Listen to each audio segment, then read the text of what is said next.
হিন্দু মেয়ে তৈরি হওয়ার জন্য মাদ্রাসা থেকে শত শত মানুষ জড়ো হয়ে একটা নাবালিকা মেয়েকে কিভাবে জড় তুলিয়ে আছে। দেখেন দেখেন কিভাবে জড় তুলিয়ে আছে। দেখুন দেখেন যে একটা হিন্দু মেয়েকে তৈরি হওয়ার জন্য কত শত শত জামাত শিবির রাজাকাররা থেকে আসছে। জামাত শিবির রাজাকাররা এখানে প্রথমে কোর্ট রায় দিয়েছিল মা বাবার পক্ষে, তারপরে আবার যেন জানি হঠাৎ করে উনি মা বাবার পক্ষে না হয়ে দিয়েছিল যে আপনার কি বলে সেফ কাস্ট হইতে, পরে সেটা আবার উল্টে নিচে দিয়েছে। এখানে এইটার পরে এখানে হচ্ছে তারা শত শত মানুষ জড়ো হচ্ছে এবং আর একটু স্লোগান দিয়ে আমাদের উপর হামলা করার জন্য দেখুন কি পরিমাণ মানুষ জড়ো হচ্ছে। এই সবাই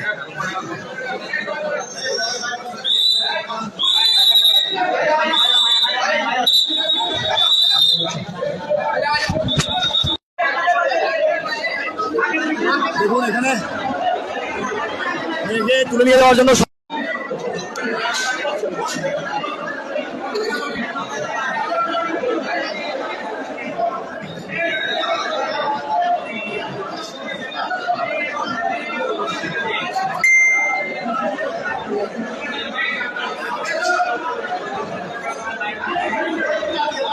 মাকে পর্যন্ত বের করে দিচ্ছে। আমাদের চট্টগ্রামের মনে হচ্ছে আমরা পূজা নিয়ে ব্যস্ত, আমরা আমাদের রং তামাশা নিয়ে ব্যস্ত, আমরা আমাদের কি বলে নিজের আগ গোছাতে ব্যস্ত। আমার ধনগুলো নিয়ে যাচ্ছে। এই যে শত শত মানুষ আজকে এসেছে একটা মেয়ের জন্য, তাদের উদ্দেশ্য লক্ষ্য আপনারা নিশ্চয়ই বুঝতে পারছেন। শত শত শত শত মানুষ এখানে তারা জড়ো করেছে, কিন্তু আমরা পূজা নিয়ে ব্যস্ত, বিশুদ্ধ নিয়ে ব্যস্ত, আমাদের পরিবার নিয়ে ব্যস্ত। আমি মনে করি আমি আর কখনো এই ধরনের কাজ আসবো না। এই ধরনের কাজগুলো শুধু শুধু নিজের ক্ষতি করে, নিজের সময় লস করে, নিজের ব্যক্তিত্ব লস করে আসবো বলে আমার মনে হয় না।